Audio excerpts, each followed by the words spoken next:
Allô, allô. Bonjour à tous et à toutes. Désolée pour le retard, quelques problèmes techniques. Donc, je vous présente Lara Thomas, qui est fondatrice de Danse Thémat, qui va vous raconter ça, et je crois qu'on va voir de la danse. Ouais, c'est ça. Bonjour, merci à tous. Je suis Lara Thomas, je viens de Saint-Étienne, dans un petit peu le sud de la France par rapport à Paris. Et donc je suis venue ici pour à la fois parler et expérimenter le projet Danse Thémat dans un cadre un peu particulier.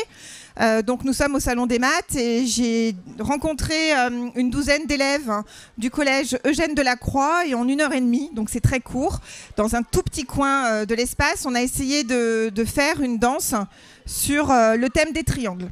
Voilà.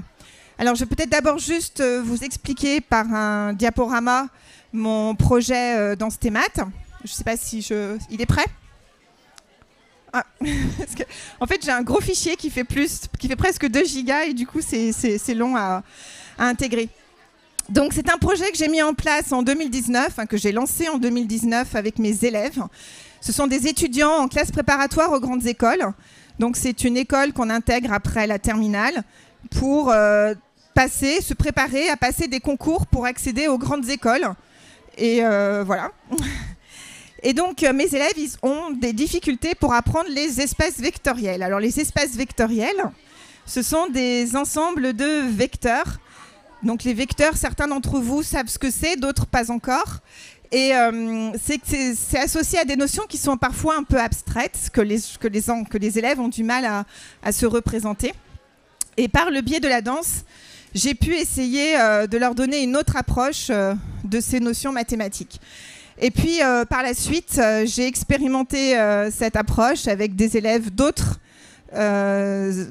écoles, d'autres établissements, notamment des élèves d'une école primaire dans le département de la Loire. Alors, je vais passer derrière pour défiler mon diaporama qui sera affiché sur l'écran.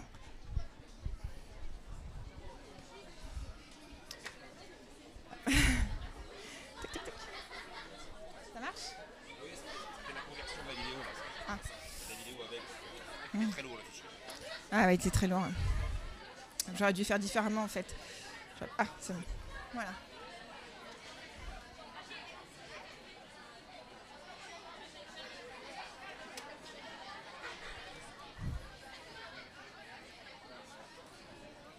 Voilà.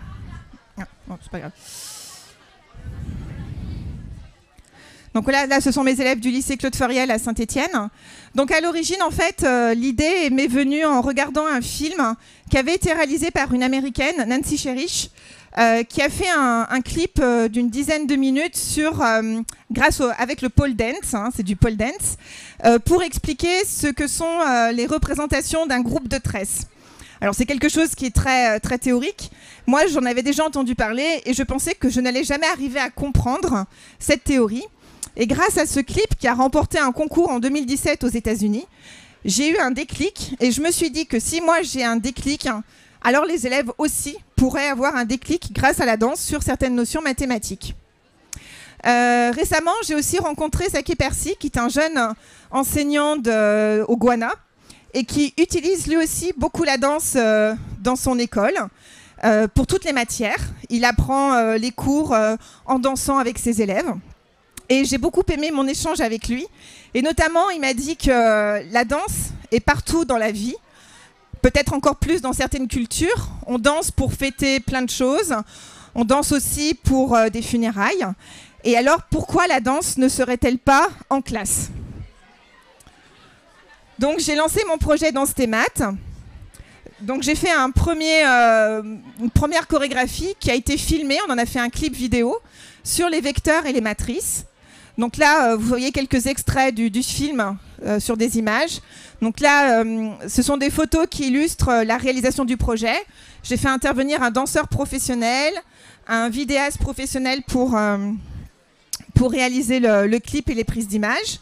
On avait aussi besoin de faire des incrustations infographiques, c'est-à-dire des petits dessins sur le film pour ajouter quelques notions clés à la compréhension du film. Et ça a réalisé un petit film assez sympa que vous pouvez regarder sur ma page web. Et on a aussi beaucoup joué aussi avec les costumes. À un moment, il y a une scène où les élèves changent de costume. C'est pour expliquer que les vecteurs peuvent parfois se représenter différemment. On a les vecteurs géométriques et quand on fixe ce que l'on appelle un repère, hein, d'ailleurs c'est ce que l'on voit au sol, on voit un repère, on se repère par des cases, eh bien les vecteurs deviennent numériques. On peut les représenter par leurs coordonnées. Donc j'avais eu l'idée aussi de changer de costume à ce moment-là. C'est le gros avantage du spectacle et de la danse, c'est pouvoir exprimer différemment les choses et du coup les mettre en valeur. Donc le film, vous pouvez le regarder sur ma page web. Et ensuite, avec des enfants d'une école primaire, j'ai travaillé sur l'angle droit. Donc c'est une école multiniveau, ça veut dire que les élèves sont tous dans la même classe du CE1 au CM2. Donc c'était encore plus intéressant parce que nous avons pu explorer l'évolution de l'apprentissage de cette notion à l'école primaire dans un seul clip avec la danse. Donc je ne sais pas si j'ai le temps de le montrer. Donc là c'est le début du clip. Ah, il n'y a pas le son.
Alors, j'interromps ici par manque de temps, parce que je voudrais vous montrer d'autres choses. Donc, j'ai pu expérimenter ensuite la même idée avec, dans d'autres lieux, ici à Saint-Brieuc, sur les polygones et puis le cercle. On s'était amusé dans une jolie villa de la ville à faire un film qui sera bientôt diffusé. Plus tard, à Beaumont-de-Lomagne, sur le cercle et sa mesure. Avec une autre chorégraphe, et puis là on a pu expérimenter même la scène. Donc pour la première fois on a fait un spectacle sur une scène de théâtre, ce qui n'est pas toujours facile parce que quand on prépare un clip avec une caméra on peut toujours se reprendre et puis s'amuser à faire des incrustations infographiques. Et puis voilà, je voulais juste vous montrer un petit bonus pour vous montrer vraiment une illustration du lien entre la danse et les maths, hein, c'est réciproque. Donc une première petite vidéo à gauche, on a par exemple un extrait que j'avais pris lors d'un échauffement, une danseuse qui utilise vraiment le vocabulaire du cercle pour échauffer les bras, donc elle parle de cercle de bras.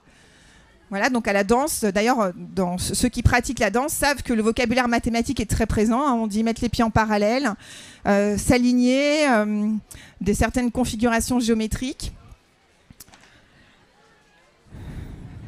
Voilà, là je vais demander à droite de me faire un joli cercle avec son corps.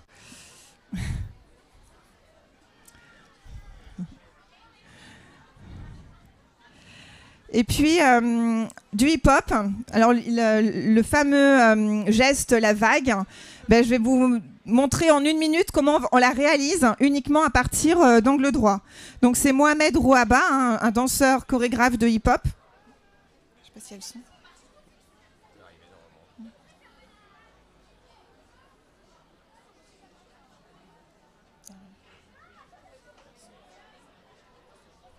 Donc Mohamed décompose le mouvement avec des angles droits. À chaque mouvement, il demandait aux élèves de reconnaître l'angle. Donc là, il y a un angle aigu d'un coup qui passe entre le bras et le corps. Et puis l'angle droit va traverser son buste et passer sur l'autre épaule. Hop, à nouveau, on a d'abord un petit angle aigu qui va devenir un angle droit sur le bras. Hop. Dans le coude, on a un angle droit.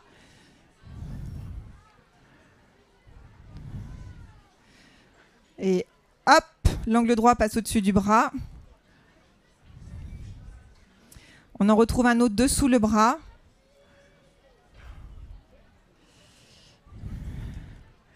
Alors, qu'est-ce que ça donne quand on enchaîne tout ça? Et si on accélère le rythme?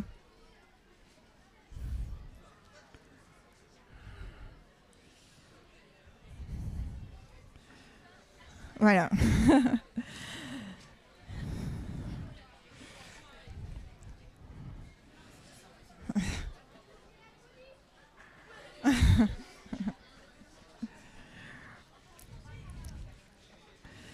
Voilà, donc en résumé, en fait, le projet Dansetémat permet d'apprendre par le mouvement en utilisant un langage universel, qui est le langage du corps, pour exprimer un autre langage universel qui est celui des mathématiques, puisque les symboles mathématiques sont compréhensibles dans toutes les langues. Ça permet de rendre les mathématiques vivantes et surtout de les incarner, ce qui est très important, de voir et de ressentir la beauté des mathématiques, puisque la danse met en valeur la beauté du monde, de l'espace, des lieux. Ça permet aussi d'échanger, de transmettre et de bousculer certains a priori. Alors la danse est partout, les mathématiques aussi. Alors je vous propose de regarder le spectacle qu'ont préparé les élèves. Donc bon, c'est un tout petit spectacle improvisé sur le thème des triangles avec une musique de Lost Frequencies.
Je vais prendre. Bravo, c'était magnifique. Oui, bah justement, bravo au collège Jeanne de la Croix. Je crois que Lara Thomas va vous donner quelques explications. Et après, on aura le temps peut-être pour une ou deux questions éventuellement. Donc si vous avez une ou deux questions, préparez-la et puis vous aurez un petit espace pour la poser.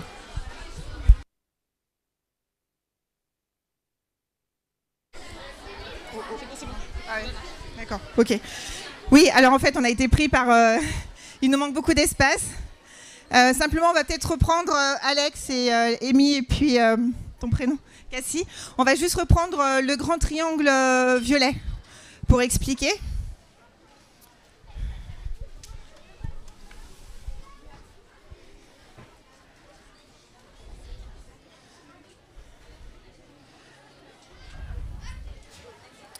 Tiens, Alex, tu te remets là. Les filles, vous allez descendre au maximum en bas de la scène pour tendre, voilà. Donc c'est ce qu'on appelle la corde à 13 nœuds, il n'y a pas de mystère, c'est surtout pas moi qui l'ai inventé.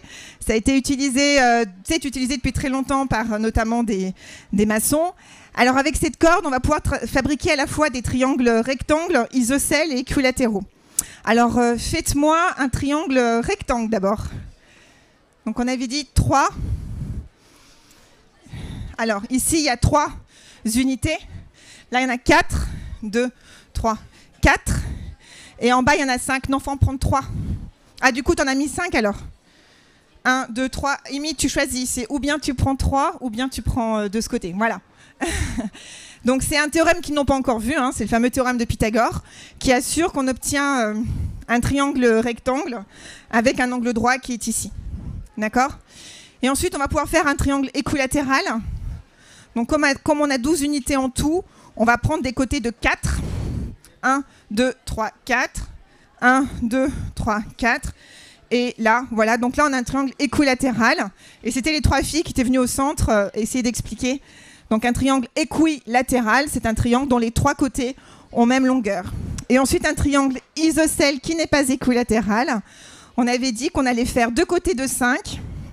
Voilà, donc s'il est bien tendu, mais ce n'est pas le cas, il faudra aller dans la foule. On a un triangle qui est isocèle, avec 2 côtés qui ont même longueur, 5 unités, et en bas on en a 2. Voilà. Et donc on n'a pas vu parce que les puces, elles étaient gênées par manque de place. Sur la fin, on avait donc deux nouvelles intrus qui arrivaient avec des lunettes en forme de carré. Et donc, c'est encore une nouvelle figure géométrique à explorer. Voilà. Merci.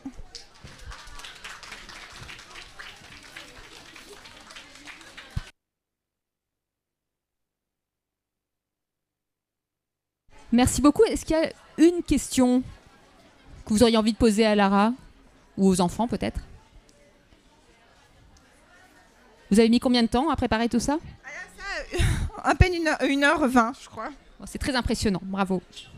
Bon, on dit bravo aux enfants et bravo à Lara.